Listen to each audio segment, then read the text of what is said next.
que no quiere aprender. ¿Saben por qué? Porque el que no quiere aprender, el que no quiere cambiar, difícilmente te va a prestar atención. Va a estar siempre buscando, como decimos vulgarmente, las cuatro patas al gato, tratando siempre de buscar un argumento, despotricando en contra de todo o de todos, incluido Dios, para justificarse a ellos mismos. ¿Saben que hay un libro en la Biblia donde hay un hombre que comienza, entre comillas, a quejarse y a presentar argumentos de por qué está viviendo así, por qué actúa asao? Y hay un momento en el que Dios lo interrumpe y le dice: oye, Job, ven para acá, escúchame un momento. ¿Tú me vas a condenar a mí para justificarte tú? Y ahí Job se calla. Porque muchas veces decimos: no, es que yo soy así porque es que mi padre, es que mi madre, es que el gobierno, es que el diablo, es que Dios, es que el vecino, es que mi marido, es que mi madre, es que mi padre. Siempre alguien tiene la culpa menos uno mismo. Y saben, lo tremendo de la palabra de Dios es que Dios no se casa con nadie. Y Dios siempre nos señala al centro del corazón y nos indica que podemos cambiar de país, podemos cambiar de marido, podemos cambiar por fuera, lo que tú quieras, pero hasta que tu corazón no cambie. Le puedes echar la culpa a quien tú quieras, pero tarde o temprano, si no es a los 20, será a los 30, si no a los 40, si no a los 80, si no a los 100, espero. Algún día tendrás que pararte y decir: yo también me he equivocado en la vida. No todo lo que he hecho, no todo lo que he dicho, no en todo lo que he creído he acertado. Porque no hay una persona perfecta, perfecta solamente es Dios. Hay un libro muy bonito, yo les recomiendo a todos. Generalmente es un libro que se recomienda mucho a los jóvenes, pero yo se lo recomiendo a todo el mundo. Y es el libro de Proverbios. El libro de Proverbios es sabiduría puesta por escrito, para que me entiendas, ¿no? Y hay uno de los proverbios que dice: hay caminos que al hombre le parecen derechos, pero su fin son caminos de muerte. Hace muchos años escuché una anécdota de un padre que en la cama, ya agonizando, llama a su hijo y le dice: hijo, te voy a dar lo único que me ha quedado para que lo puedas heredar. Y le da un supuesto diamante de incalculable valor y le dice: mira, este diamante que tú hoy estás heredando de mí, yo lo heredé de mi padre y él del suyo. Y es algo que ha ido pasando de generación en generación. Este diamante no tiene valor, es de incalculable valor. Nunca lo vendas, nunca te deshagas de él, es una joya familiar. Bueno, el padre muere, pasan los años y el chico se ve en una terrible necesidad económica hasta el punto que tiene que recurrir a la venta del famoso diamante. Cuando llega un joyero, a un experto tasador de diamantes, lo observa, echa una carcajada y le dice: esto es falso, esto no vale nada. Le dijo: no me diga eso, mi padre me lo dio a mí, fue la herencia que mi padre me dio, y esto viene de generación en generación. Y el joyero dice: mire, yo no estoy cuestionando la herencia de su padre, ni la buena intención de sus antepasados, pero yo le vuelvo a repetir que esto no es un diamante. Esto es un cristal en forma de diamante, esto es falso, esto no es de verdad. El diamante no se rompe, y si quiere le hago la prueba. Y dice, y le hace así, ¡pam!, le pega un martillazo y se rompe el diamante en 20.000 pedazos. Conclusión, moraleja, estuvieron creyendo durante generaciones en algo falso, creyendo que era algo verdadero, hasta que llegó el momento de demostrarlo. ¿Saben que en cierto sentido a mí y a muchos de los que estamos aquí nos pasó lo mismo? ¿En cuántas cosas creímos durante años, creyendo que eso era lo auténtico, lo verdadero? ¡Qué suerte tuvimos de haber nacido en el país en el que nacimos y de haber recibido la herencia espiritual o religiosa de nuestros antepasados! Porque era un honor creer en aquello. Y cuando comenzamos a comprobar las tradiciones, nuestras creencias a la luz del manual de la Biblia, nos llevamos las manos a la cabeza y dijimos: Dios mío, bendito sea tu nombre. Creímos durante años y practicamos en cosas que no eran así, que no están ni en la Biblia. Es más, hasta las prohíbe la Biblia, porque son cosas erróneas, mandamientos humanos, que se han ido reforzando, ¿verdad?, de generación en generación. Pero como alguien dijo, tarde o temprano usted tendrá que comprobar sus creencias, amigo.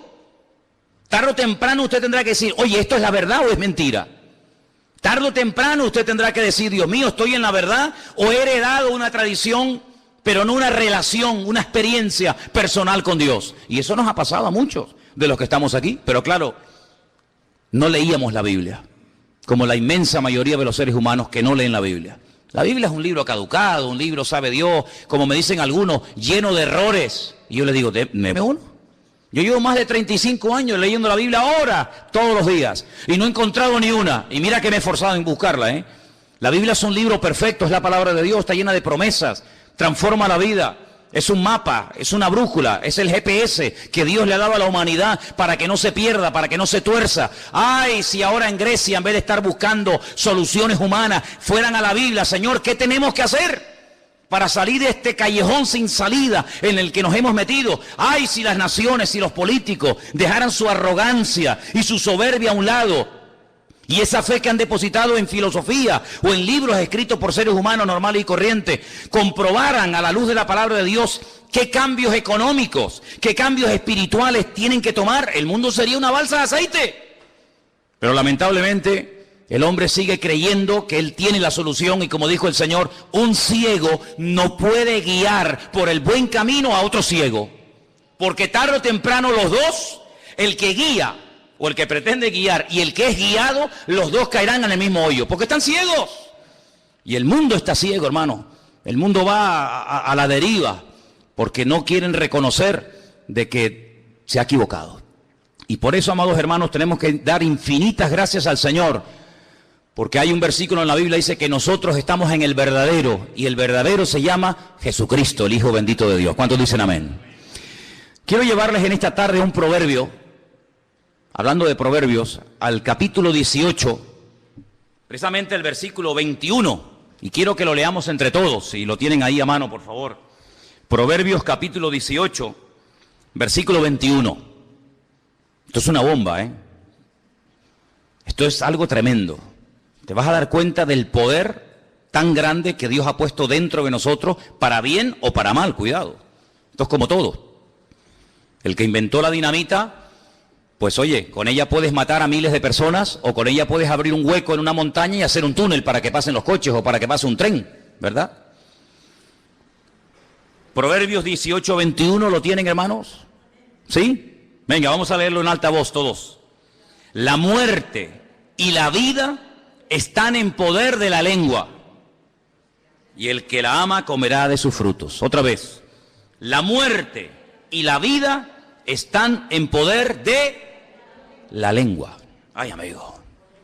Alguien dijo en cierta ocasión que de aquí para abajo no nos diferenciamos en nada de los animales. Todo lo que tenemos de aquí para abajo, los animales lo tienen. Pueden caminar, pueden reproducirse, pueden comer, pueden respirar.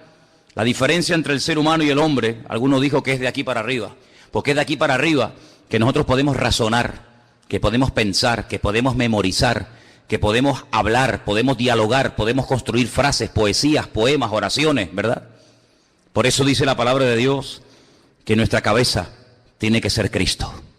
Porque cuando la cabeza funciona es una bendición, pero qué tragedia cuando ves a una persona que la cabeza ya no le funciona. Es triste, ¿verdad? Uno dice, bueno, mira, me fallan los brazos, me fallan las piernas, me falla esto, me falla aquello, pero amigo, como te falla la cabeza, estás perdido. Pero gracias al Señor de que los cristianos tenemos una cabeza, y esa cabeza es nuestro Señor Jesucristo. A Él nunca se le va a ir la cabeza, sino más bien todo lo contrario. Ahora, yo quisiera hablar en esta tarde, porque hace unos días hablamos acerca de un personaje de la Biblia que se llama Jacob, o Jacob. Este personaje que era hermano gemelo de Esaú. Era hijo del mismo padre y de la misma madre, llamados, ¿cómo se llamaba? Isaac y Rebeca. Muy bien.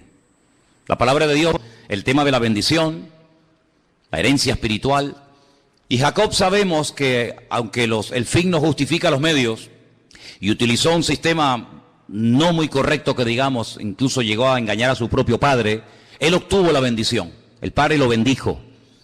Y no solamente eso, sino que bueno, efectivamente vemos que más adelante, ya cuando el padre sabe que es Jacob con el que está tratando, lo vuelve a bendecir, ya van 2 bendiciones.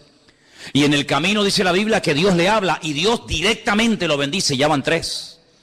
Y la Biblia nos enseña que cuando regresa del exilio, de estar en la casa de Labán, de su suegro, más de 20 años, la Biblia dice que él pelea, ¿se acuerdan? Con un varón, con un ángel. Y dice la Biblia que le dice, no te suelto, no te dejo, hasta que no me bendigas, y lo bendijo. Y ya van 4, Y entonces uno se da cuenta de que en la vida de Jacob había un montón de bendiciones, como hay bendiciones en la vida de todos y cada uno de ustedes. Pero las bendiciones, una cosa es que tú las recibas y otra cosa es que tú te la apliques, que tú la actives en tu vida. Mira, cuando hemos entrado aquí, nosotros hemos tenido que darle a los interruptores, porque tenemos luz, pero hay que darle a un pequeño botón para que se enciendan todas estas luces que veis aquí esta tarde.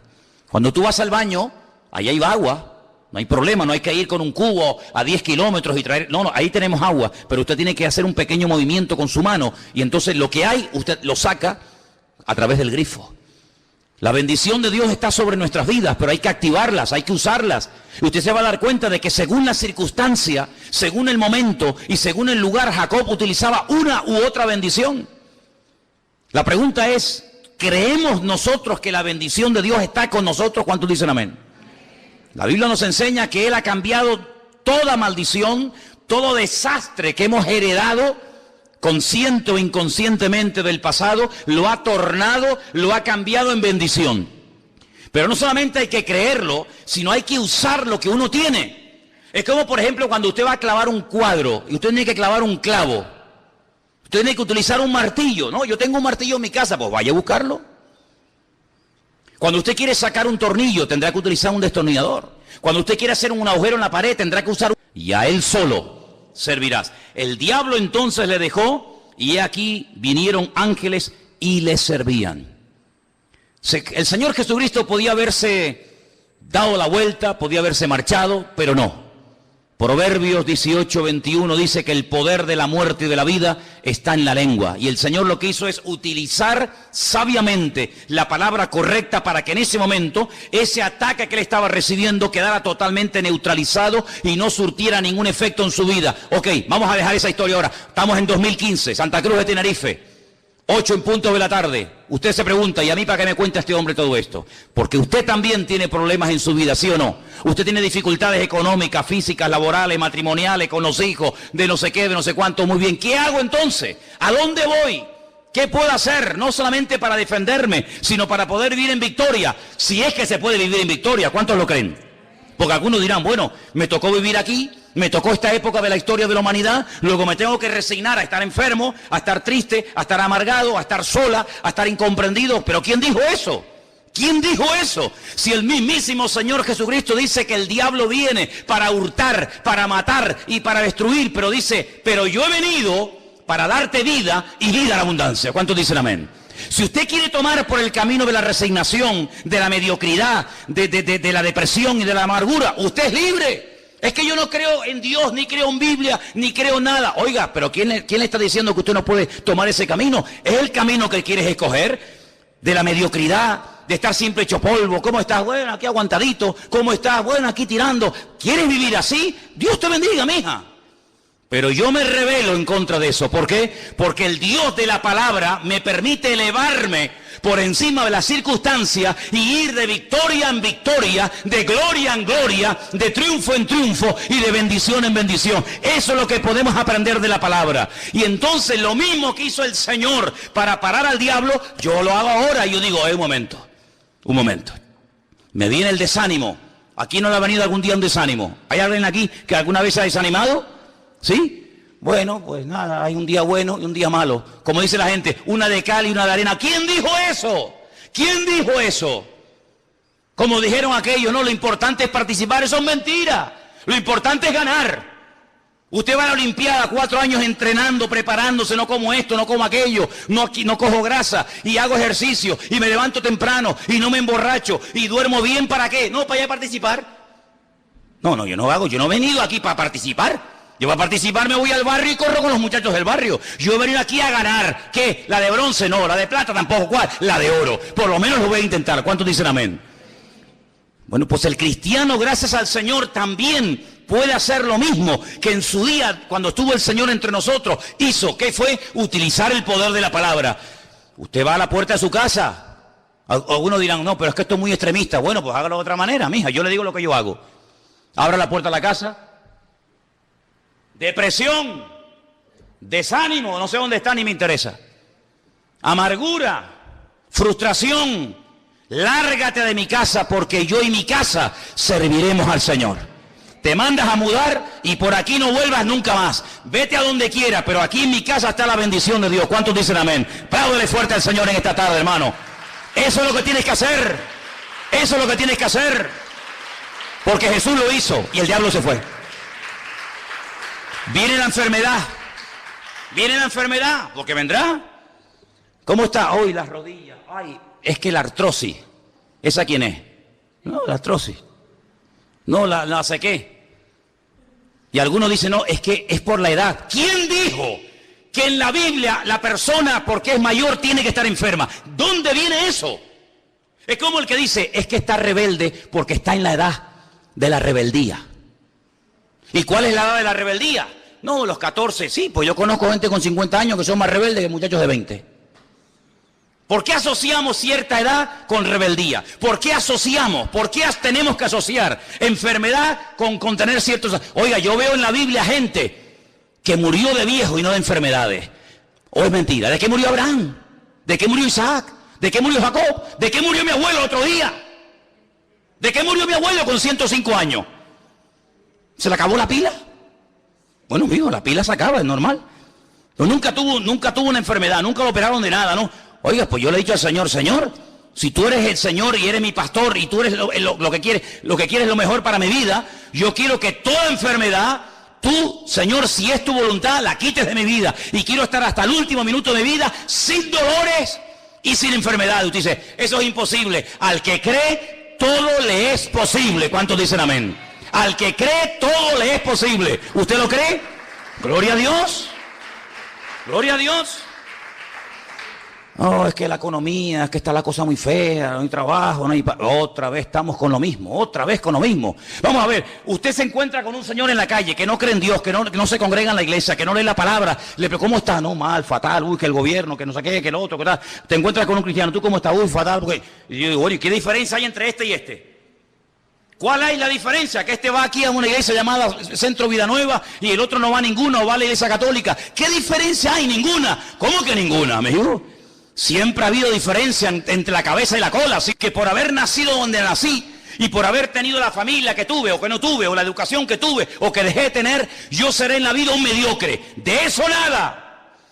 La Biblia me dice que yo soy real sacerdocio, nación santa, pueblo adquirido por Dios, el cual me sacó de las tinieblas para anunciar las virtudes de aquel que me llamó. En otras palabras, ¿de dónde la mediocridad? De aquí, de la cabeza. Y les digo algo, hasta que usted no cambie su forma de pensar, usted no va a cambiar su forma de hablar. Y hasta que usted no cambie su forma de pensar y de hablar, usted no va a cambiar su forma de vivir. ¿Cuántos dicen amén? Entonces, comience a activar la bendición. ¿Qué bendición tenemos dentro? Bueno, vamos a leerla. Vamos a ir a Números. Vamos a ir a Números. El otro día se la dije. Vamos a repasarlo otra vez, por si la han olvidado. Números capítulo 6. ¿Se la saben de memoria? Sí, el que dijo amén, que la diga. Se la saben de memoria, ¿verdad? Número 6, versículo 23. Número 6, 23. Vamos a leerla juntos. ¿La tienen? Habla a Aarón y a sus hijos. No les oigo. Habla a Aarón, no les oigo, Habla a Aarón y a sus hijos y diles: así bendeciréis a los hijos de Israel. Párate. Así bendeciréis. Esta es la fórmula. Así tienes que bendecir a tu marido cada día, a tu mujer, a tus hijos. Así. Léelo conmigo. En vez de Jehová, diga el Señor.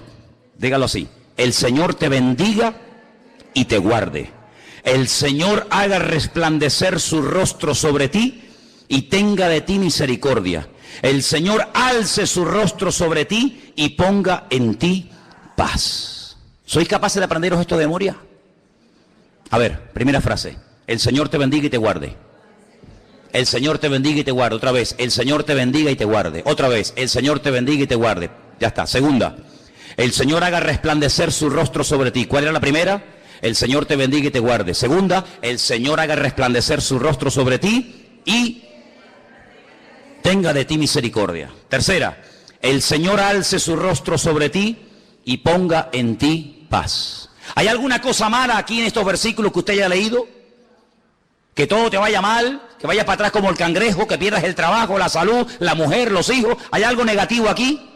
Oye, yo todo lo veo buenísimo. Que el Señor te bendiga. Dios, pues si el Señor me bendice, la bendición de Dios es la que enriquece el alma. El Señor te bendiga y te guarde. ¿De guarde de qué? Dígame algo que nos tiene que guardar el Señor. De lo malo, de la enfermedad, de tropiezos, de accidentes. Ah, amigo. Es decir, sí, de todas esas cosas negativas. Es decir, si el Señor me bendice, a continuación me va a guardar. Luego, aunque viva un santero encima de la puerta de arriba de mi casa, yo no le voy a tener miedo a él. Él me va a tener miedo a mí. No, es que todas las noches matan gallinas y echan sangre. A mí como si mata un elefante. Me tiene sin cuidado. ¿O no le metimos una paliza a todos los santeros cubanos que fueron a destruirnos la iglesia del Puerto de la Cruz? Salieron con el rabo entre las patas. ¿No se acuerdan ustedes o qué? Vamos a destruirte a ti, a tu mujer, a tu familia y a tu iglesia. Le dije, ¡ah, que no! Así le dije a aquel, ¡ah, que no! Te vas a ir aquí dividido y arruinado. Y todavía están corriendo. ¿Y saben dónde me lo encontré? En el aeropuerto de José San Martín, se llama, ¿no? El aeropuerto allá. Allí me lo encontré en Cuba. Fíjate a lo lejos que lo mandamos. Del Puerto de la Cruz lo mandamos para allá, para Cuba. Allí estaba. Ahí encuruñado, ahí pagando los dólares para poder salir del país. Arruinados se fueron, porque el Señor nos guarda del maligno, de los demonios, de las enfermedades, de las maldiciones. Me da igual, mataron gallinas, mataron pollo, mataron pavo, pusieron velas negras, pusieron coco, un desperdicio. Al final, ¿para qué? Para nada. Porque el Señor nos guarda de todo peligro, de lo que conocemos y de lo que ignoramos. ¿Cuántos dicen amén? Hay gente mala que ora en contra de nuestros hijos, que ora en contra de la obra, que ora en contra de los pastores, en contra de los matrimonios, en contra de nuestra salud. Da igual, que hagan lo que quieran. El Señor me protege y me guarda. Dice Salmo, en paz me acostaré, asimismo dormiré, porque solo tú, Señor, me haces vivir confiado. ¿Cuántos dicen amén? ¿Miedo de quién? ¿De quién tiene usted miedo? ¿Miedo de qué? Seguimos. El Señor haga resplandecer su rostro sobre ti. Es decir, que si el Señor resplandece su rostro sobre mí, voy a estar siempre en luz. Nunca voy a estar en oscuridad, en tinieblas, asustado. Olvídese de eso. Que tenga misericordia el Señor. Que alce su rostro sobre ti y te conceda la paz. Esta era la bendición que una vez al año todas las tribus de Israel tenían que ir a Jerusalén, para que cuando salía el sumo sacerdote de la presencia del Señor, extendiera sus manos sobre el pueblo, y allí estaba la gente con los ojos cerrados, inclinados, y allí decía el Señor, decía el sacerdote, Yebereja Donai Bishmereja, Yaira Donai Panaj Aleja Bijuneca, Yisá Donai Panaj Aleja Beyaseleja Shalom. Y con esa bendición se iban hasta el año que viene, tranquilos, seguros. Allí vivía el filisteo, allí el amorreo, allí el cananeo, allí el jebuseo. No caía ni una hoja de un árbol. Tranquilos, allí se morían los ganados, aquí parían las ovejas, hermano, pero una cosa terrible. Allí había sequía, muerte. Aquí había agua en abundancia. Mire, ustedes saben, yo llevo más de 10 años viajando todos los años a Israel, en varias ocasiones. Usted cruza una calle, no le hablo de 20 kilómetros. Usted está en este lado, seco, muerta, aquí no crece, hermano, ni la mala hierba. Cruza la calle, hay una bendición alucinante. ¿Por qué? Porque allí está la bendición de Dios y aquí no está la bendición de Dios. Usted lo puede ver en la Biblia, en Egipto. Allí había tinieblas, aquí la gente comía y saltaba y brincaba en la casa porque estaba la luz y la presencia del Señor. Allí se morían los animales, aquí no paraban de parir. Allí abortaban, aquí no abortaba nadie. Porque Dios siempre ha marcado una diferencia entre el que cree en Él y le obedece y entre el que no cree y le rechaza. ¿Por qué? Porque la bendición de Dios está dentro, pero usted tiene que activarla con la forma como habla. Entonces, cuando usted se levanta por la mañana, hoy el Señor me va a bendecir, hoy el Señor está conmigo, los dolores se marchan, las enfermedades se van, la depresión se larga. ¿Por qué? Porque soy más que vencedor en el nombre de Jesús. Ahora una cosa, pero esto funciona, inténtelo, pruébelo. Es que yo no creo en eso, yo tampoco creía. Pero no solamente decir, sí, bueno, está muy bonito, está muy interesante. No, es que yo no estoy aquí para que usted me aplauda ni me diga qué bonito y qué interesante. A mí no me interesa su opinión. Yo estoy aquí para ayudarle a usted y para enseñarle a vivir por encima de las circunstancias. Y da igual si vive en Corea del Norte, en Cuba, en Japón, en Norteamérica, me da igual. Nuestro Dios está por encima de todo eso. Y podemos vivir en paz y podemos dormir tranquilos y podemos tener la bendición de Dios. ¿Por qué? Porque Él no cambia. ¿Cuántos dicen amén? Por eso, amado hermano, hay que activar la bendición. ¿Cómo se activa? Hable. Cuando le preguntan ¿cómo está? Ya empezamos mal. ¿Qué significa? ¿Eso qué significa? ¿Cómo está, hermana? Bueno, hace así. Bueno. ¿Pero qué? ¿Pero eso qué es? Pregúntenle a Cristiano Ronaldo, pregúntenle a Messi, ¿cómo está? Aquí jugando en el Real Madrid, ganando 20 millones de euros al año, con 17 coches de lujo, Ferraris, casas, helicópteros, aviones, bueno, aguantadito. Nunca te van a responder así los mundanos que les va bien, pues a nosotros nos ha tocado la lotería, porque lo que ellos tienen se lo van a dejar aquí y no se lo van a poder allá, pero aquí en esta vida tenemos paz, tenemos gozo, tenemos victoria, tenemos salud, y en la otra vida, la vida eterna. ¿Cuántos dicen amén? Apláudale al Señor en esta tarde, diga, Señor, tú estás conmigo, gloria a Dios, gloria a Dios, aleluya. ¿Saben lo que dice la Biblia? Léalo en Deuteronomio 28. Los de la calle, los del mundo vendrán a preguntarte a ti, a pedirte ayuda, y no tú tendrás que ir a ellos. Así de claro. Porque estaremos siempre arriba y nunca estaremos abajo.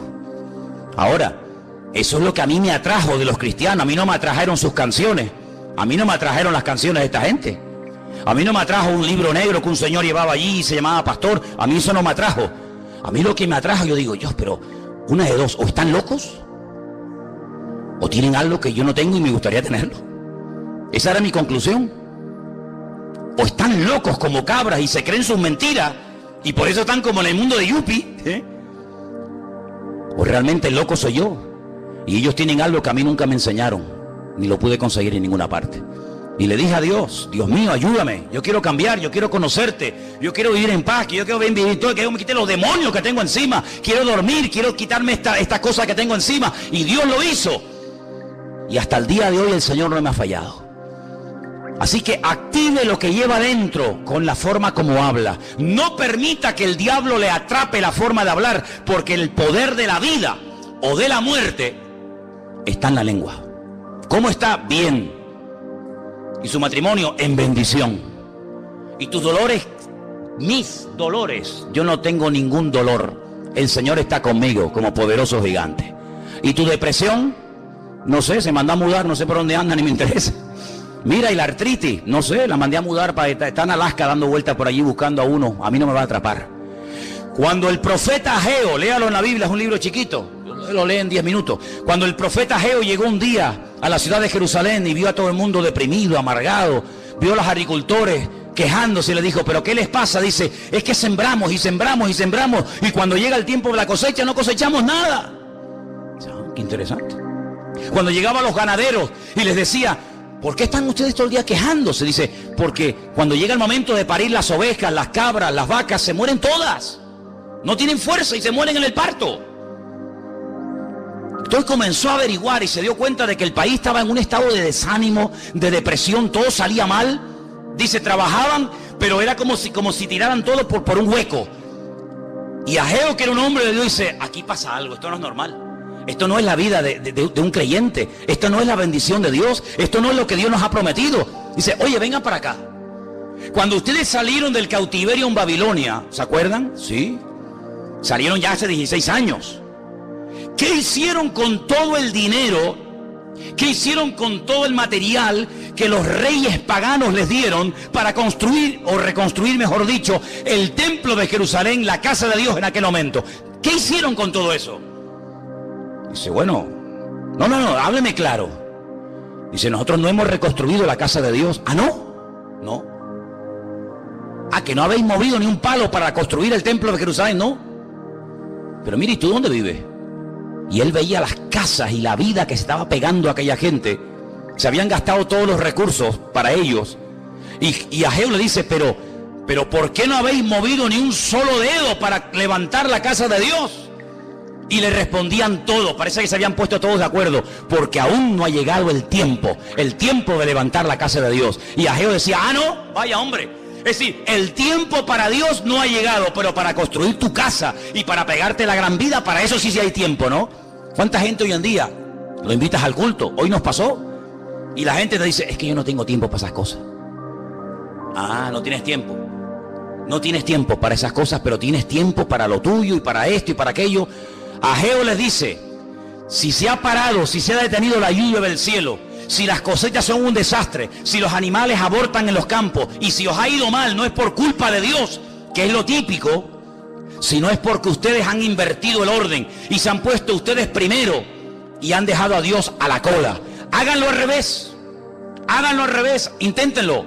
Dedíquenle tiempo a Dios. Suban al monte, cortan madera, comiencen a construir la casa de Dios. Y algunos decían, sí, pero la casa, el templo que le vamos a construir a Dios no se va a comparar con aquel maravilloso templo que Salomón construyó en su época. Y el profeta le decía, sí, pero no se preocupen. El tema no está en el tamaño del templo, sino que el Señor les dice hoy a ustedes, la gloria postrera de esta casa será mayor que la primera.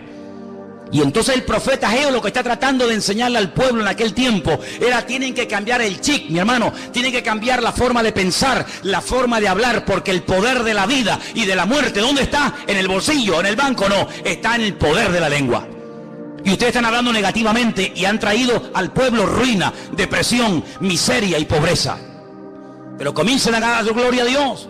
Comiencen a bendecir el nombre del Señor. Comiencen a cantar en medio de la tormenta. Comiencen a alabar a Dios en medio de los problemas. Y ya verá cómo ese ambiente, esa atmósfera contaminada se transforma en tiempos de gloria y de bendición de Dios. ¿Cuántos dicen amén?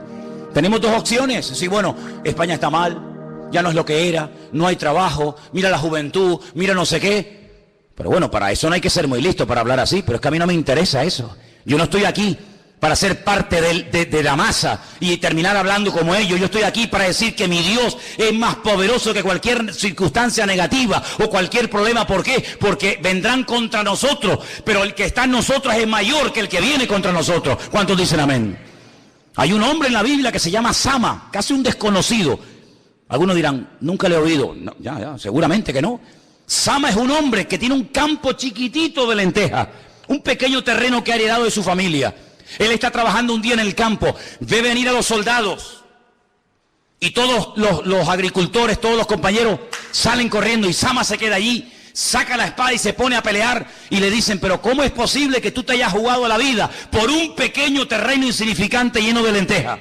Dice, porque este es el terreno que Dios me ha dado. Dice que se le quedó pegada la espada en la mano, formaba parte el brazo de la espada o la espada del brazo. En otras palabras, lo que Dios te ha dado, defiéndalo, no tires la toalla, no te rindas. Ese hijo no lo entregues a la muerte, ese matrimonio, ese cuerpo que Dios te dio, pelea, activa la bendición de Dios. No te resignes diciendo, bueno, ahora esto es lo que me ha tocado. No, ¿cómo que lo que me ha tocado? Yo solamente acepto y recibo lo que mi Dios me manda. Y lo que no viene de Dios lo rechazo y lo echo fuera en el nombre de Jesús. ¿Cuántos dicen amén? Y llegaré un momento en el que tendré para prestar a los demás. Usted dice, dígalo conmigo. Si lo cree, si no lo cree, cállese la boca. Yo creo, Señor, más fuerte. Yo creo, Señor, que tú me bendecirás tanto que podré ayudar a otras personas. Porque tu bendición está conmigo. Ahora dígalo usted solito. Yo creo, Señor, ahí fuerte, que tú me darás tanto y me bendecirás tanto que podré ayudar al que está en necesidad. ¿No te gustaría? No me digas que no es más bonito dar que recibir, porque el que recibe es porque está necesitado. El que da es porque le sobra. Bueno, ¿a cuánto le gustaría vivir dando siempre a los demás? Pues dígalo ahora. Proverbio dice, el poder de la vida o de la muerte, el destino está en su boca. Señor, yo declaro que quiero vivir dándole a los demás. ¿Cuántos dicen amén? ¿Usted quiere vivir sano? ¿De verdad? Pues dígalo conmigo. Yo declaro, Señor, que mi cuerpo, que tú lo has creado, estará sano y fuerte hasta el último día de vida, en el nombre de Jesús. Pues mire, hermano, y usted dice, pero no puede ser tan fácil. Por eso la gente no se lo cree, porque es muy fácil. Y por eso la gente hace locuras, y usted ve que se crucifican, y que se dan con un látigo, y van caminando por acá, porque parece que lo difícil, lo duro, lo que tiene que pagar un precio una persona, es lo verdadero y lo fácil. Pero claro, déjeme que le diga algo, nos resulta tan fácil porque la parte difícil, la parte dura, ya la hizo Él. ¿Cuántos dicen amén? Si quieren hacemos al revés. Ustedes son crucificados, ustedes son torturados, ustedes son apaleados, pero el Señor dijo no, déjenme la parte difícil a mí y yo les dejo a ustedes la parte fácil. Pero somos tan cabezones y tan orgullosos que ni siquiera a veces la parte fácil estamos dispuestos a hacerla. Active la bendición de Dios en su vida. Leía estos días algo muy interesante. Imagínese un negocio que para que usted gane algo de dinero tiene que invertir mucho. ¿Es un buen negocio invertir mucho para ganar poco? Yo no conozco a nadie que diga, voy a invertir 10.000 euros para ganar 500. Permítame, usted es un naval. ¿No es un buen negocio invertir 500 y ganar 10.000? ¿Sí o no? Ah, amigo. La gente trabaja 12 horas diarias para ganar algo poquito, y ahora con lo que usted ha ganado, usted puede comprar horas, usted puede comprar tiempo. Es un mal negocio. Trabajar mucho para ganar poco es un mal negocio. La Biblia me indica bíblicamente invertir poco para tener mucho. ¿Creen que la Biblia hablará de eso? Sí. ¿Cuánto tarda un hombre en nacer un hijo? Hablemos claro. No, un segundo no, mía. No, tampoco. Eso vamos. Un hombre tarda muy poco en hacer un hijo, ¿sí o no? Poco, ¿no? No, 5 días. Ya, Superman. Un hombre tarda muy poco en hacer un hijo. ¿Y una mujer cuánto tarda en hacer un hijo? 9 meses. Es decir, si un hombre hace una inversión pequeña para tener un beneficio grande, entonces, según la Biblia, el negocio más grande del mundo es tener hijos. Por eso dice la Biblia que la bendición y la herencia del Señor son los hijos. Por eso el diablo, muchas veces, y las circunstancias de la vida, se han encargado de impedir que las parejas tengan hijos. Porque la mayor bendición del mundo es tener hijos. Por eso Abraham no podía tener hijos. Por eso Isaac no podía tener hijos, sus esposas. Por eso Jacob no podía tener hijos. Por eso hay muchas personas en la Biblia que eran como estériles, porque el Señor sabe perfectamente que con una breve inversión la bendición es grande. Tú tienes un hijo en 9 meses, un hombre en poco tiempo, y lo tienes toda una vida. Pero después de ese hijo, viene el hijo del hijo, que sería el nieto. Luego es el negocio perfecto, una pequeña inversión para ganar una gran bendición. Entonces tenemos que pedirle a Dios que las hermanas de la iglesia empiecen a parir como conejos. Ahora, ¿cuántas se atreven ahora? Porque es muy bonito decir amén, sí. ¿Cuántas se atreven ahora a decir, Señor, ábreme la matriz y empiezo a parir como conejo? Ahora dice, ay no, hermano, es que mire, es que yo ya tengo una edad. Entonces te das cuenta. Hay parejas que han estado años impidiendo tener hijos. ¡Años! Y cuando quieren tenerlos, no vienen. ¿Qué te parece? La mejor inversión del mundo son los hijos. Por eso, a las que lo crean y lo quieran, diga conmigo, yo declaro que voy a tener un montón de hijos. Qué bajito los repiten ahora tú.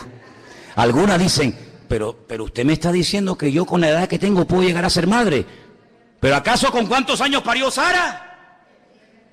Oye, qué tremendo sería que hermanas que ya tienen aquí una edad, ¿tú te imaginas? Vendría la televisión, vendría la prensa, vendría la radio diciendo, en esa iglesia las mujeres de 70, 80 años están pariendo. Eso fue lo que pasó en los días de Abraham, que la gente decía, oye, ¿tú has oído el qué? Hay un viejo allí en el desierto, se llama Abraham, tiene 100 años, ¿y qué? Y la mujer tiene 90, es estéril. Y dio a luz un hijo. Y se convertían la gente un montón y venían a la tienda de Abraham a decir cómo. Y él era un momento que aprovechaba para dar testimonio.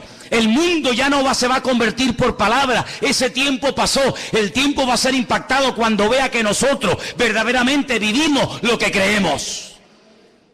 Y amados hermanos, ¿cuántos años estuvo Isaac ¿Cuántos años tuvo Isaac y Rebeca esperando tener hijos? Un montón de años, hasta que un día oraron, y cuando oraron el Señor abrió la matriz y comenzó a parir. Entonces, amado hermano, yo pongo este ejemplo como podría poner cualquier otro, pero no permita, no se resigna a decir, bueno, esto es lo que me tocó. No, lo que me tocó no. Mi Dios es un Dios productivo, mi Dios es un Dios de salud, mi Dios es un Dios de paz, mi Dios es un Dios de prosperidad. No, pero es que yo siempre he vivido de una forma mediocre. Pues rebélese en contra de eso, caramba. Rebélese en contra de eso. Porque la bendición de Dios es tuya, no es algo que es una lotería.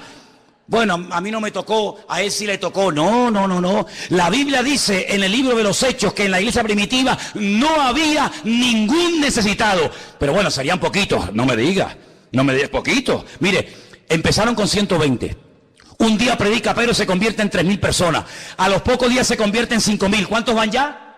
8.120, que eran poquitos. Dice, y no había ningún necesitado entre ellos. En una masa de 8.000 no había ningún necesitado. Pues no. ¿Y cómo puede ser que en una iglesia de 40 haya tantos necesitados? Y en una masa de 8.000 no hay ningún necesitado. Algo así aquella gente que tenemos que comenzar a hacer nosotros. Y es activar la bendición de Dios. Mi familia va a ser una familia bendecida. Mis hijos, los más bendecidos del mundo. Mi cuerpo, un cuerpo sano. Hermano, yo digo una cosa, esto tiene dos opciones. O lo creo o no lo creo. No hay término medio. Bueno, no sé. Bueno, usted decide hoy. Mi obligación es compartir la palabra, darle la enseñanza. Esa es mi obligación. La suya, aceptarla o rechazarla. Usted está en su pleno derecho. Pero yo y mi casa serviremos a Dios. Pero no de cualquier manera. No arrastrándonos ni mendigando. Porque el rey David dijo, yo fui joven y ahora yo ya soy mayor, he envejecido. Y nunca he visto a un justo desamparado ni a su descendencia mendigando comida por las calles. Y el Dios de David, el Dios de Abraham, el Dios de Pablo, el Dios de Moisés, es nuestro Dios. ¿Cuántos dicen amén? Moisés tenía 120 años. Bueno, le vuelvo a repetir, mi abuelo murió con 105 hace un par de semanas. Moisés, que murió con 120, pues tenía 15 años más que mi abuelo. Tampoco es una diferencia abismal. Y dice la Biblia que Moisés subía al monte Sinaí sin ningún problema, dice, y nunca perdió la vitalidad y nunca perdió la fuerza. Moisés con 120 años tenía más fuerza y más vitalidad que muchos hoy en día con 15 y con 20 años. Dios se la mantuvo. Y yo digo, Señor, si tú le permitiste a un viejito de 120 años como Moisés tener esa vitalidad, dámela a mí también. Yo le he pedido al Señor vitalidad. Ustedes dirán, pero bueno, es que ahora porque la edad que tiene, no, es que me da igual. Es que tener vitalidad con 30 años no es ningún milagro, ¿no? Correr y saltar con una edad joven, eso lo hace cualquiera. No, pero yo quiero tener vitalidad, y quiero tener fuerza, y quiero tener ilusión, y quiero tener fe, y quiero estar como un roble hasta que me vaya de esta tierra. Y hermanos, yo les digo una cosa. Hoy el Señor nos pone delante de nosotros el tipo de vida que a partir de ahora vamos a comenzar a vivir. No, yo me conformo con sacar un 5 en los exámenes. Tú lo has dicho, eso es lo que tendrás. No, Señor, yo quiero marcar una diferencia en la universidad. Que digan, ¿y esta quién es? No, esta es una evangélica de esas. Dios, pues marca una diferencia. No, yo me conformo con 4 notitas. Yo, do, re, mi, fa. Ay, la otra no me sale. Pero yo con 4 me conformo. Así te quedarás toda tu vida, como un mediocre, como uno del montón. Pim, pam, pim, pum, ya no sabe más. ¿Y puedes hacer pan? No, porque no sé. No, Señor. Yo quiero que tú me des sabiduría. Mira, yo no sabía hablar en público. Yo era medio tartamudo, aunque ustedes no me lo crean, ¿eh? Ustedes dirán, no, este era tartamudo. Pues, ¿cómo será el que habla? Yo le dije al Señor, a mí me da vergüenza hablar en público. No me gusta estar rodeado de gente. Prefiero estar siempre solo, a mi aire. Pero claro, Dios me hizo pastor y tú imagínate. Y le dije, pues si tú quieres que sea pastor, enséñame a hablar. Enséñame a compartir. Dame la gracia de poder compartir tu palabra, porque encima tengo que hablar de algo que ignoraba. Señor, enséñame a tocar la guitarra. Señor, enséñame a hablar inglés. La palabra del Señor, lo siguiente, presten atención a lo que dice ahí nuestro Dios. Jueces 11:40. Y se hizo costumbre en Israel que de año en año fuesen las doncellas de Israel a endechar a la hija de Jefté, Gaaladita, 4 días en el año. Fíjense la palabra costumbre. Se hizo costumbre, no era costumbre hasta ese tiempo. Antes nadie se iba 4 días por el campo, por el monte, a llorar, a endechar a la hija de nadie. Pero ocurrió algo, ustedes conocen que Jefté hizo un juramento que fue una auténtica locura, y fue la de presentar a su hija en sacrificio al Señor. Y entonces dice la palabra de Dios que a partir de ese día se convirtió en una costumbre en Israel que las jóvenes, que las chicas se fueran por los campos llorando, endechando, lamentándose de lo que le había ocurrido a la hija de Jefté. ¿Era un mandamiento bíblico? ¿Era algo que Moisés enseñó al pueblo de Israel en el desierto? No. Sino que se hizo costumbre. Empezaron un año y otro año, una generación y otra generación, hasta que aquello se convirtió en una costumbre. Y quiero en esta tarde que ustedes se den cuenta de que una cosa es la costumbre, la cultura, las tradiciones, y otra cosa muy diferente es lo que manda y ordena el Señor en su palabra. A nosotros nos tiene que dirigir la palabra de Dios, no las costumbres de las naciones. No es que esta costumbre, esta tradición lleva 500 años celebrándose en mi país o donde sea.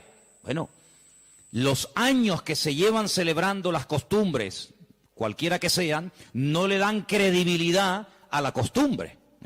Durante muchos siglos era normal salir a una plaza pública y torturar o quemar a una persona, y todo el mundo iba como si fuera un espectáculo público, ¿verdad? Porque era la costumbre de la época. Bueno, pero eso no significa que como era la costumbre, pues está bien. Cuidado, la palabra costumbre, hábito, aparece desde un punto de vista positivo y desde un punto de vista negativo.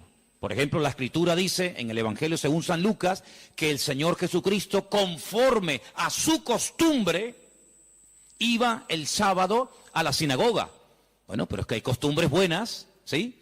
Y hay costumbres malas. En este caso era una costumbre que no tiene nada que ver con la palabra, pero como ya la gente lo hacía, pues el otro lo hacía y el otro lo hacía, y yo creo que ya después de años ni la gente sabía realmente el origen de esa costumbre, pero ya como que formaba parte de la cultura de la época. Quédense con ese detalle. Nos vamos al libro de Isaías, capítulo 2. Libro de Isaías, capítulo 2, versículo 6. Y dice lo siguiente, un texto, por cierto, muy interesante. Isaías 2, versículo 6. Ciertamente tú has dejado tu pueblo, la casa de Jacob, porque están llenos de costumbres traídas del oriente y de agoreros, como los filisteos que pactan con hijos de extranjeros. Uno de los reproches que el profeta Isaías lanzaba en la época en la que él le tocó servir al Señor en su ministerio es que ustedes se han llenado de costumbres que no son costumbres con una base bíblica.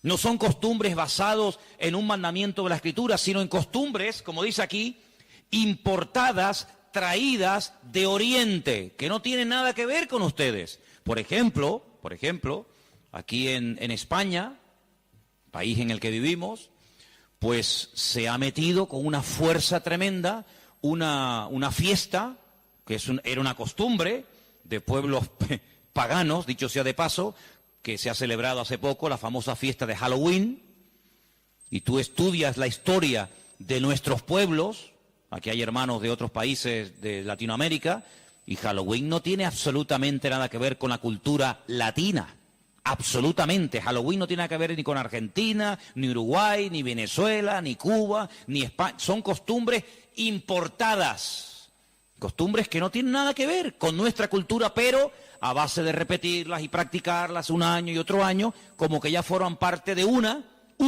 de las muchas fiestas que hay a lo largo del año. Eso precisamente es lo que dice el profeta Isaías en su época. Ustedes han abierto la puerta y se han llenado de costumbres traídas de Oriente, que no tienen nada que ver con ustedes. Y dicho sea de paso, la mayoría de esas costumbres traídas de Oriente eran costumbres paganas, costumbres que no tenían absolutamente nada que ver con la palabra del Señor. Vamos a avanzar. Libro de Jeremías, capítulo 10. Jeremías, el capítulo 10, leemos lo siguiente, versículo 3. Jeremías 10, versículo 3. Miren qué texto tan interesante. Porque las costumbres de los pueblos son, ¿qué dice ahí? Vanidad. Vanidad de vanidades, decía el predicador. Las costumbres de los pueblos son vanidad. Y ahora habla acerca de la idolatría, que era una de las costumbres, no del pueblo de Dios, sino de los pueblos paganos. Ahí la palabra pueblos es la palabra goyim. La palabra goyim significa naciones. Cuando se habla de Israel, se menciona Israel, para que no haya género de duda. Pero cuando se habla de naciones paganas, naciones extranjeras, naciones, digamos, no adoradoras del Dios vivo y verdadero, se les llama goyim, se les llama naciones. Y en este caso dice, las costumbres de esas naciones, de esos pueblos, son todas absolutamente vanidades. Quédense con eso. Y vamos a leer un versículo en Ezequiel, profeta Ezequiel, un libro que no sé por qué no se suele leer mucho, pero tiene textos y historias muy interesantes. En el capítulo 11 de Ezequiel, el capítulo 12, dice así: sabréis que yo soy el Señor, porque no habéis andado en mis estatutos, ni habéis obedecido mis decretos, sino que según las costumbres de las naciones que os rodean, habéis hecho. Las costumbres de las naciones que les rodean, esas son las que ustedes están practicando. No los estatutos, ni decretos, ni fiestas, ni celebraciones que nuestro Dios ha ordenado en su palabra, sino que todo lo contrario. Hay momentos, ustedes seguramente han leído esos pasajes, donde los profetas, tratando de convencer, de sacudir al pueblo de Israel, les decían, a ver, vamos a ver, díganme ustedes un pueblo, una nación que haya cambiado sus dioses, que hayan dejado sus idolatrías por nuestro Dios. Ninguno, ninguno.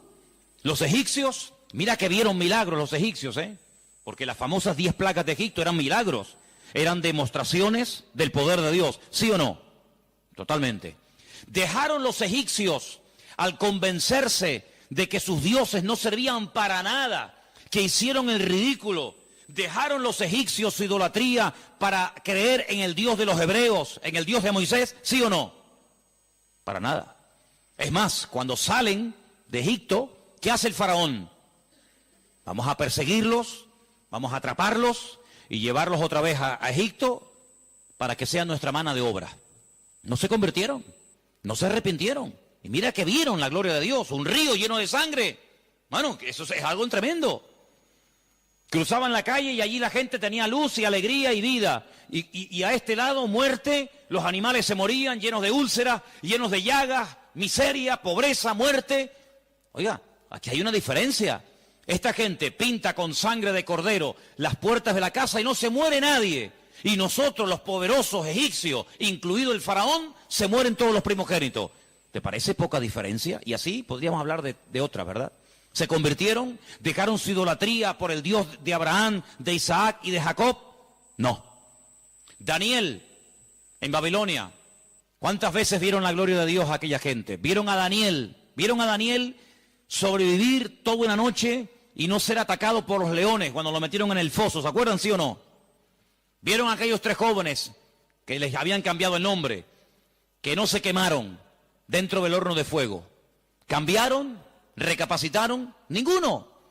Dice, ¿cómo es posible que ustedes habéis podido comprobar que ninguna nación ha dejado sus dioses, su paganismo, para creer en nuestro Dios, y sin embargo ustedes sí lo han hecho? Dejaron al Dios vivo y verdadero para adorar a Moloch, a Milcón, a Astaroth, a Asera, a Baal. ¿Cómo puede ser eso? Pues eso fue lo que pasó. Ellos cambiaron al Dios verdadero por aquellos dioses, y dice el profeta Ezequiel en este pasaje, todo eso que habéis hecho son las costumbres de las naciones que les rodean, pero ustedes, en vez de influenciarles a ellos, que ellos se conviertan a ustedes, ha pasado todo lo contrario. Ustedes se han terminado convirtiendo a ellos. Han adoptado su forma de vivir, su forma de adorar, su forma de cantar, su forma de comportarse.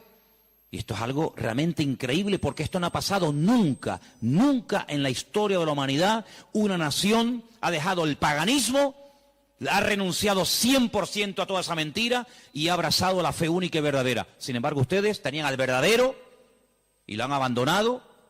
Otros profetas utilizaban el término han adulterado, han sido infieles a vuestro Dios. ¿Para adorar a quién? Al Dios de las moscas, al Dios de los excrementos, como hay por ahí un Dios también en la Biblia que se llama el Dios de los excrementos, para adorar a las criaturas en vez de adorar al Creador. Increíble, increíble. Entonces, los profetas que hemos leído, Jeremías, Isaías, Ezequiel y también en el libro de Jueces, dicen que todo eso, esas costumbres, son todas vanidades. Y entonces nosotros, como creyentes, que hemos, como dice la Biblia, pasado de muerte a vida, cuando nos convertimos al Señor, cuando salimos de donde hemos salido cada uno, pues tenemos, con el paso del tiempo, que no solamente decirle al Señor, Dios mío, gracias por haberme salvado, gracias por haberme perdonado los pecados, sino que quiero también pedirte, quiero que me ilumines, porque a lo mejor de mi antigua vida, cuando yo no te conocía, cuando andaba en la ignorancia, cuando estaba en la idolatría, en las costumbres que practiqué yo y mi familia durante toda la vida, Señor, quiero que tú me ilumines, por si acaso todavía puede ser que en mi vida, en mi familia, en mi forma de hablar, de pensar, de vestirme, etcétera, etcétera, todavía quedar algo que no está bien, pero que como lo hace todo el mundo, pues no parece que sea tan malo. Porque si os dais cuenta, hermanos, hay cosas que se hacen hoy en día que están mal.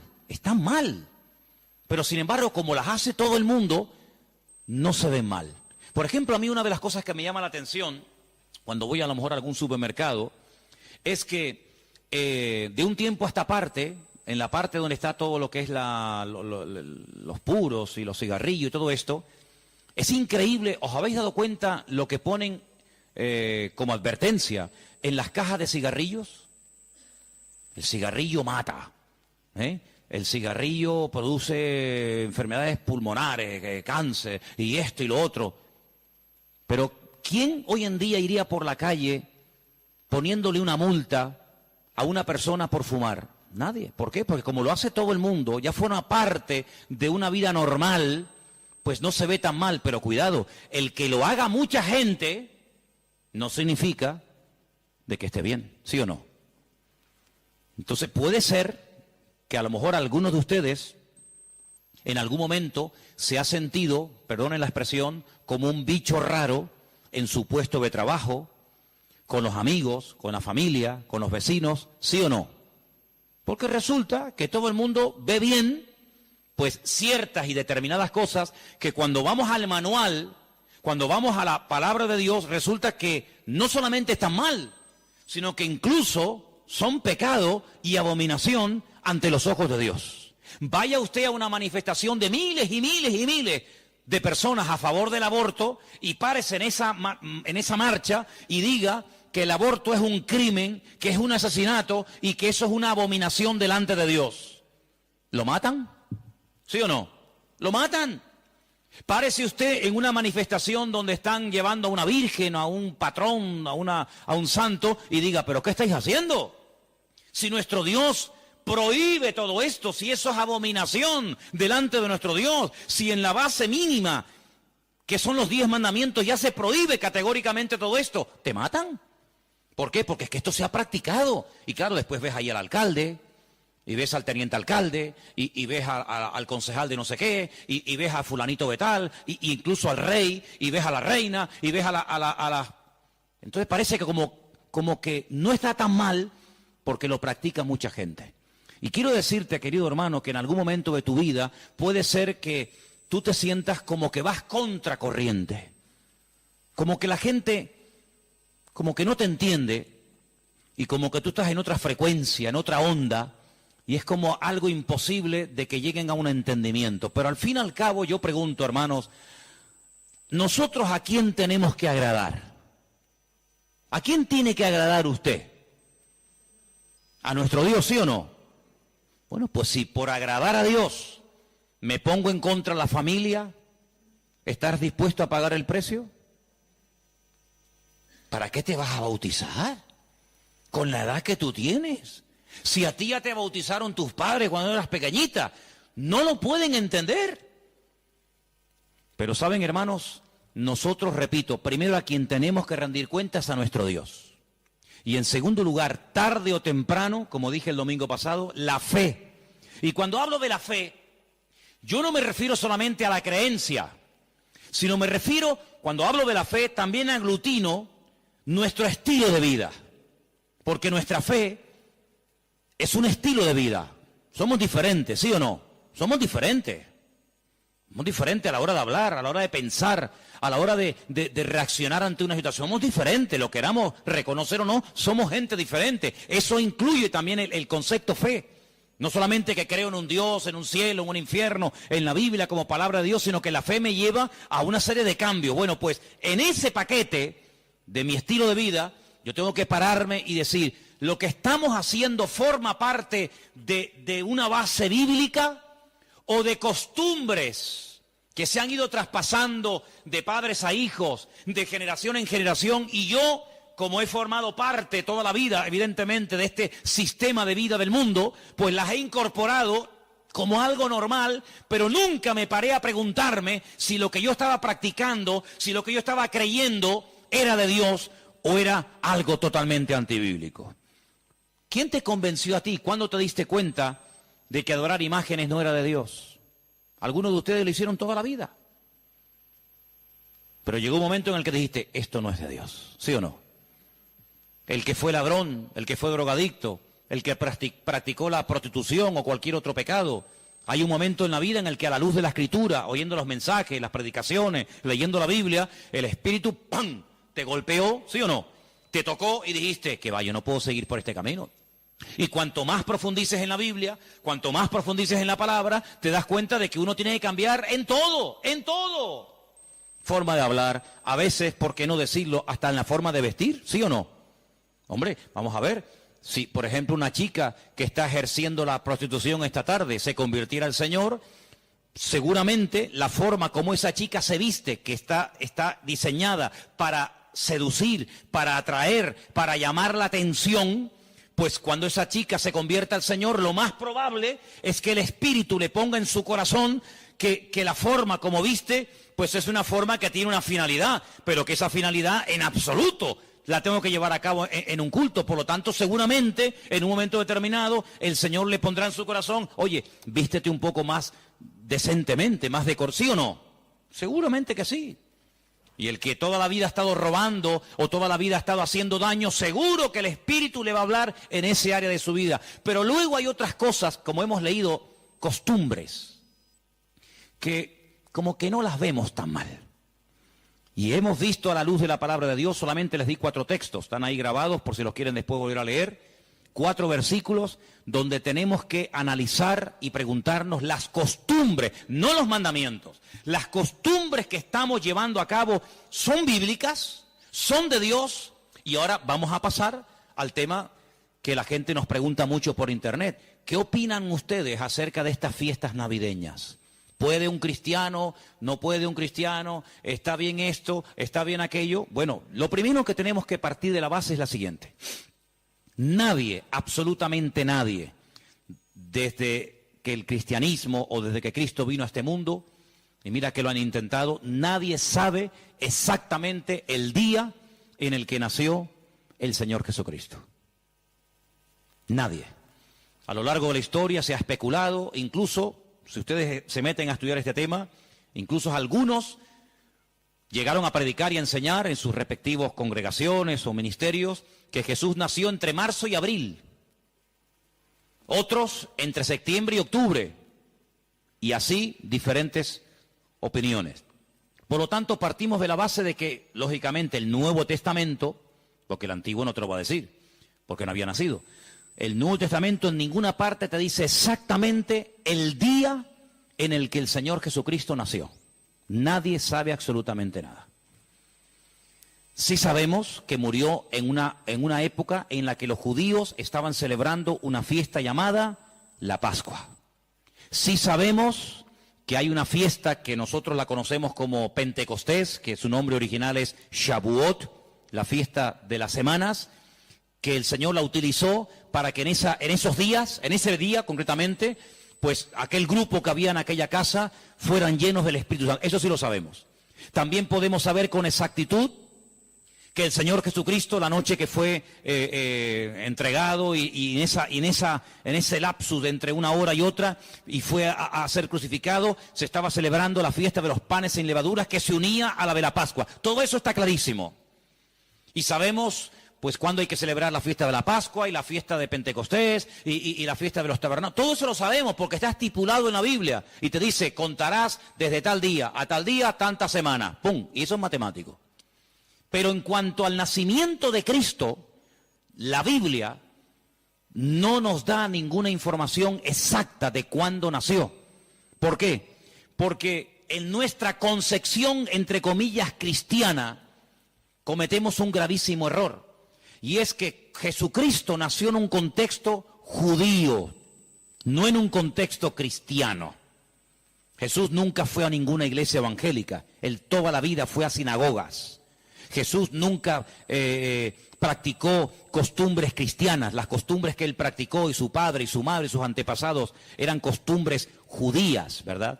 Por lo tanto, para nosotros se comienza a contar desde el nacimiento del niño y dice, bueno, el niño nació el 2 de octubre. Pues al año que viene, el día 2 de octubre, el niño cumple un añito. ¿Sí o no? En la mentalidad judía no se cuenta el tiempo así.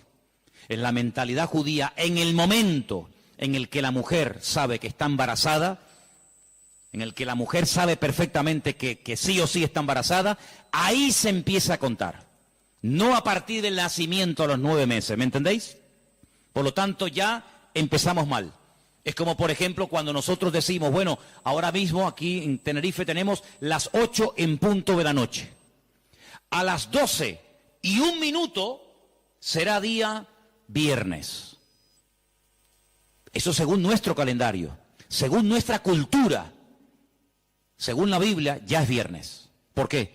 Porque en cuanto cae el sol y ya se puede ver, aunque sea una sola estrella en el firmamento, automáticamente ya estamos al día siguiente. Entonces dice, entonces todos al revés. Bueno, hay que saber estas cosas. Nuestro calendario gregoriano, inventado, mandado a hacer por un papa, tiene 365 días. El calendario bíblico tiene 360 días. Otro dato a tener en cuenta. ¿Qué te parece? Y así podríamos contar cantidad de detalles que cuando uno va a la palabra, uno tiene que conocerlos. Porque si no ya estás partiendo equivocadamente. Y entonces decimos, el nacimiento del niño marca el momento de su nacimiento y de su próximo cumpleaños. Te vuelvo a repetir, la vida en la cultura judía, en la cultura hebrea, se cuenta a partir de la concepción, no a partir del nacimiento. Ahora bien, tengo aquí algunos datos que les voy a leer en esta tarde, que son muy interesantes, pero primeramente quiero decir lo siguiente. No sabemos la fecha exacta del nacimiento de Cristo. No hay ni un solo ejemplo, ni uno solo. Si alguien sabe de alguno, por favor que lo diga ahora, o calle para siempre. No hay ni un solo ejemplo en el Nuevo Testamento de nadie que haya practicado el nacimiento de Cristo, que haya celebrado, mejor dicho, el nacimiento de Jesús. La única fiesta que nos obligó el Señor a recordar frecuentemente fue, dice, haced esto, háganlo en memoria de mí. Y cada vez que comáis este pan y cada vez que bebáis de esta copa, mi muerte estáis anunciando hasta que yo vuelva. Es una orden.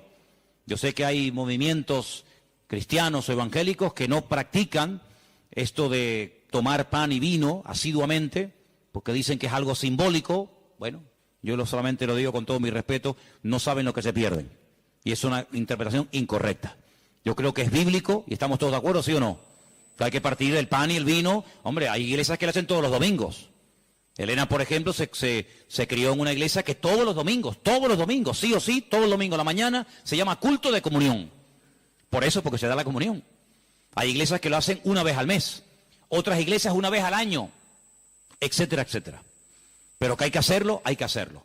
Pero Jesús nunca dijo, los discípulos nunca dijeron, Pablo nunca escribió, Pedro nunca escribió, Santiago nunca escribió, ningún discípulo escribió, y también tenéis que recordar todos los años el nacimiento del Mesías. No. Mira, recordamos cuando partió el pan y el vino e inauguró el nuevo pacto. Recordamos su muerte, claro. Recordamos su resurrección. Recordamos la venida del Espíritu Santo en el día de Pentecostés. Recordamos un montón de cosas, pero bíblicamente no te puedo demostrar, no lo puedo hacer. Te estaría mintiendo. No te puedo demostrar bíblicamente que los primeros cristianos celebraban el nacimiento de Cristo. No lo hacían. Ni siquiera es un mandamiento de la Biblia el celebrar dicha fiesta. Entonces te estoy dando información para que lo sepas. La fecha exacta del nacimiento de Cristo no se encuentra registrada en el Nuevo Testamento.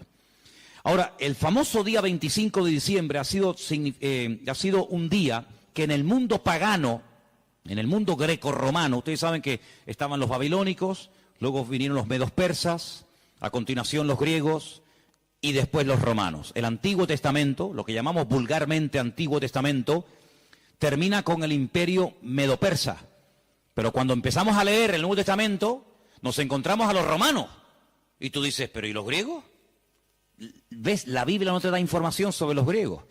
Pero entre el Antiguo y el Nuevo Testamento, que hay 400 años de silencio, ¿sabían eso, no? Nuestro Antiguo Testamento, ¿cuál es el último libro del Antiguo Testamento según nuestra Biblia? Malaquías. Pero cuando tú vas a una Biblia hebrea, tú te das cuenta que el último libro del Antiguo Testamento no es Malaquías, es Segunda de Crónicas. Da igual, el orden no altera los factores, ¿no? Sea uno, sea otro, son exactamente los mismos, aunque el orden es diferente. Pero cuando se termina de escribir, cuando el último profeta del Antiguo Testamento terminó su mensaje, supongamos que fuera Malaquías, hasta que encontramos al siguiente profeta predicando. ¿Y quién fue el siguiente profeta entre el Antiguo y el Nuevo predicando? ¿Quién fue? Juan el Bautista. Hay 400 años de silencio. No hubieron profeta entre Malaquías y Juan el Bautista. ¿Y cómo se guiaba la gente? Por la palabra. Ahí estaba todo escrito, todo comprimido, todo condensado, y fue un tiempo de silencio, de palabra profética, pero la palabra ya estaba escrita. Luego la gente querían palabra, vayan a la palabra, valga la redundancia, vayan a la escritura y ahí encuentran todo. Bien. Entonces cuando vamos a estudiar la palabra de Dios, nos encontramos que ese imperio que no aparece en el Antiguo Testamento, que son los griegos, que aparece en esos famosos libros que yo he recomendado muchas veces que lean, Primera y Segunda de Macabeos, que son la familia de los Macab, que significa martillo en hebreo. Los macabeos son los que martillaban, los que machacaban. Y en estos días en Israel se está celebrando una fiesta que no tiene una base, vamos a decir, bíblica, sino es un mandamiento bíblico el cumplirla, vaya, pero que es una fiesta que en estos días ya se está celebrando, y les voy a demostrar que Cristo la celebraba, aunque no era mandamiento, Él la celebraba, y es una fiesta que se llama la fiesta de Hanukkah. Y por eso ustedes cuando van a Israel van a encontrar que hay dos modelos de candelabro diferente. Está el famoso menorá, que tiene 7 brazos, y después se encuentran la Hanukkía. Menorá es el de 7, Hanukkía es el de 9. Y tú dices, ¿qué diferencia hay entre uno de 7 y uno de 9? Bueno, te lo voy a decir. El candelabro de 7, la menorá, era el que se utilizaba primeramente en el tabernáculo y después en el templo, pues para iluminar. No había luz eléctrica, no había un interruptor y se encendía la luz, sino que se ponía aceite, ¿verdad? Se iluminaba para que el sacerdote pudiera moverse y pudiera ministrar en el templo, ¿verdad? Ya dimos en su día una explicación de que el primer versículo, quédense con este dato, el primer versículo de los primeros 5 libros de la Biblia, Génesis 1.1, Éxodo 1.1, Números 1.1, Levítico 1.1 y Deuteronomio 1.1 nos explican todo lo que tiene el menorá. ¿Cuántas palabras tiene en hebreo el primer versículo de Génesis? 7 brazos. Otra característica de la menorá la encontramos en Éxodo 1.1 y así sucesivamente, pero no voy a entrar en detalles acerca de eso. Pero en la época de los seleucidas, en la época de los griegos, déjeme que les cuente algo de historia, que es bueno saberlo. Cuando Alejandro Magno muere, dicen que era homosexual, no dejó descendencia. Es el único imperio que pervive después de la muerte del emperador, pero no en sus hijos, sino en sus generales. Por eso Daniel, cuando está en Babilonia, dice que él vio a un leopardo con 4 cabezas. Y las 4 cabezas son los 4 generales que cuando Alejandro Magno muere, se reparten en 4 pedazos el mundo que había conquistado Alejandro Magno, ¿verdad? Uno de los trozos que se reparte tenía que ver con Israel. Y allí estaba el famoso Antíoco Epifanes, que era terrible, terrible. Ese fue el que se atrevió a meter a un cerdo dentro del lugar santísimo y sacrificarlo y de esa manera, humillar y avergonzar a Dios y en fin, tantas cosas, ¿no? Esa es la famosa abominación desoladora, la profanación del lugar santísimo. En esa época de los griegos había una familia compuesta por una serie de hermanos que se propusieron restaurar la vida política y espiritual de Israel. Los griegos dominaban, el templo lo habían convertido en un gimnasio, habían impedido los sacrificios y aquello era un desastre. Esta familia se levanta, primero un hijo, después el otro hermano, todos murieron como mártires, es una historia tremenda. Y estos macabeos, que no se llamaban macabeos, sino una especie de apodo, los que martillaban, los que golpeaban, pelearon militarmente, cuerpo a cuerpo con los griegos y los derrotaron, los vencieron, los echaron de Israel y restauraron el culto en el templo. Pero resulta que el aceite que se utilizaba para las lámparas del candelabro, en este caso de la menorá, no llegaba, porque lleva un proceso y se tarda un tiempo en elaborar ese aceite específico para la menorá. Había muy poco aceite. ¿Qué ocurrió? Oraron al Señor y el Señor hizo que la poca aceite que quedaba durara milagrosamente más tiempo de lo que habitualmente duraba. A partir de ese momento, para recordar el milagro de que el Señor permitió que el aceite durara más tiempo de lo habitual, se comenzó a celebrar la fiesta de la Hanukkah, la fiesta de las luces, la reinauguración del templo. Entonces, en esta época del año, para recordar ese milagro, se enciende con la vela del centro, cada día una vela diferente, hasta llegar a 9 velas. Porque ese fue el tiempo que duró el aceite.